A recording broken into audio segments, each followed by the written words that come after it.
బోధన్ పట్టణం ఆచన్పల్లి ప్రాంతంలో ఇందూర్ మోడల్ పాఠశాలలో శనివారం ముందస్తుగా బతుకమ్మ దసరా ఉత్సవాలు ఘనంగా నిర్వహించారు. పూలతో అలంకరించిన బతుకమ్మలను పాఠశాల మహిళా ఉపాధ్యాయులు, విద్యార్థినులు రంగురంగు పూలతో అందంగా బతుకమ్మలను తయారు చేశారు. మహిళా ఉపాధ్యాయులు కూడా విద్యార్థులతో కలిసి కోలాటాలు ఆడి సంబరాల్లో పాల్గొన్నారు. ఈ సందర్భంగా ముఖ్య అతిథిగా విచ్చేసిన ఎంఈఓ నాగయ్య, పాఠశాల కరెస్పాండెంట్ కొడాలి కిషోర్ మాట్లాడుతూ విద్యార్థులకు తెలంగాణ సంస్కృతి పట్ల అవగాహన పెంచే ఉద్దేశంతో ప్రతి సంవత్సరం ఇలా సంబరాలు నిర్వహిస్తున్నట్లు తెలిపారు. పాఠశాల విద్యతో పాటు మన సంస్కృతి సంప్రదాయాల పట్ల భావితరాల్లో ఆసక్తి కల్పించడమే లక్ష్యమని పేర్కొన్నారు. ముఖ్య అతిథిగా ఎంఈఓ నాగయ్యను పాఠశాల నిర్వాహకులు కొడాలి కిషోర్ తమ ఉపాధ్యాయ బృందంచే ఘనంగా సన్మానించారు. ఈ కార్యక్రమంలో ఉపాధ్యాయులు, విద్యార్థులు, తల్లిదండ్రులు పెద్ద సంఖ్యలో పాల్గొన్నారు.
తెలియజేస్తున్నాను.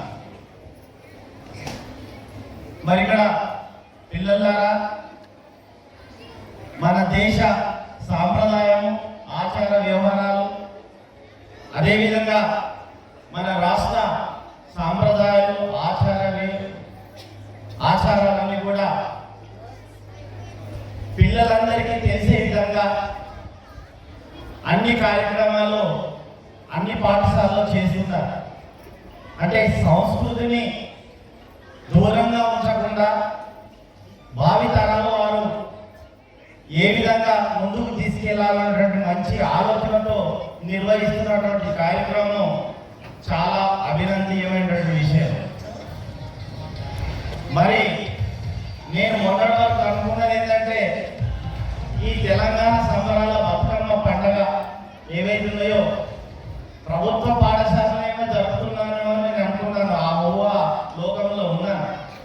కానీ ఈరోజు చూసిన తర్వాత ప్రైవేటు మేనేజ్మెంట్ వాళ్ళు కూడా ఇటువంటి సంబరాలు జరుపుకుంటున్నారా అన్నది చాలా ఆశ్చర్యకరమైన విషయము. ఈ సందర్భంగా వారికి ప్రత్యేకమైనటువంటి ధన్యవాదాలు తెలియజేస్తున్నాను. సో ఏదేమైనప్పటికీ మన రాష్ట్ర చరిత్ర, మన దేశ చరిత్ర ఇవన్నీ కూడా పుస్తకాల్లో ఉన్నప్పటికీ వీటి ఆచరణలో పెట్టాల్సినటువంటి బాధ్యత మనపైనే ఉంది. ఆ సంస్కృతి, సాంప్రదాయాలు, ఆచార వ్యవహారాలన్నీ కూడా మన విద్యార్థులు నేర్చుకోవాల్సినటువంటి అవసరం ఎంతైనా ఉంది. మరి రాను ఎంతో టెక్నాలజీ పెరుగుతుంది. దానికి అనుగుణంగా కొన్ని సాంప్రదాయాలు అనేటివి, ఆచారాలు అనేటివి మరుగునపడిపోతున్నాయి వెస్ట్రన్ కల్చర్ వల్ల.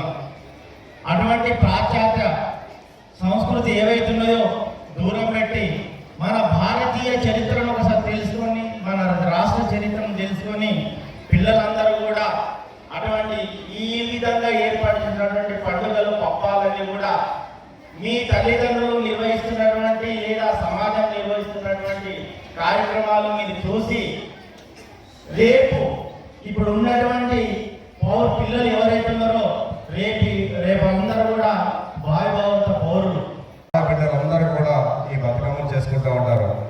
మంచి పాడి పంటలు మరియు సుఖశాంతులు శాంతి మన తెలంగాణలో ఉండాలని చెప్పి ఈ బతుకమ్మ సంబరాల్ని మనం చేసుకుంటూ ఉంటాం. పూలు అది పెంచి అది పూజ చేసుకుంటూ చేసే ఈ పూజని మనం అందరం పెద్ద ఇందూరు హై స్కూల్లో గత 22 సంవత్సరాల నుంచి మనం చేస్తా ఉన్నాం. సంస్కృతిని ఇందాక నాగేశ్వర చెప్పారు, సంస్కృతిని కాపాడాలంటే ఇప్పుడున్న విద్యార్థులే కాపాడాలనే దాని మీద మనం ఉన్నాం. కాబట్టి ఇది మన స్కూల్లోనే కాదు, యావత్ తెలంగాణ స్కూల్స్లో కూడా చేస్తూ ఉన్నారు. కాబట్టి బతుకమ్మ సంబరాల్లో పాల్గొన్న విద్యార్థులందరికీ, తల్లిదండ్రులకి, ఇక్కడికి విచ్చేసిన మా పాత్రికా మిత్రులందరికీ కూడా నమస్కరిస్తూ, మునుముందు కూడా ఇలాంటి కార్యక్రమాలు ఒక బతుకమ్మే కాదు, తెలంగాణలో జరిగే పండుగలన్నింటినీ కూడా మనం ఇలానే ప్రతిసారి చేసుకుంటూ ఉన్నాం. కాబట్టి దీనికి సహకరిస్తున్న ఉపాధ్యాయుని బృందం, ఎందుకంటే ఈ బతుకమ్మ సంబరాలు అంటే వాళ్ళ యొక్క కృషి ఎంతో ఉన్నది. వాళ్ళకి దీనికి పనిచేసిన ప్రతి ఒక్కరికి కూడా మా ఇందూరు ఫ్యామిలీ తరఫున నమస్కరిస్తూ, నిన్న కూడా ప్రైమరీ స్కూల్లో ఘనంగా మనం చేసుకోవడం జరిగింది. కాబట్టి దీనికి విచ్చేసిన నాగేశ్వర గారికి ప్రత్యేక మరిన్ని అప్డేట్స్ కోసం మా ఛానల్ని సబ్స్క్రైబ్ చేయండి.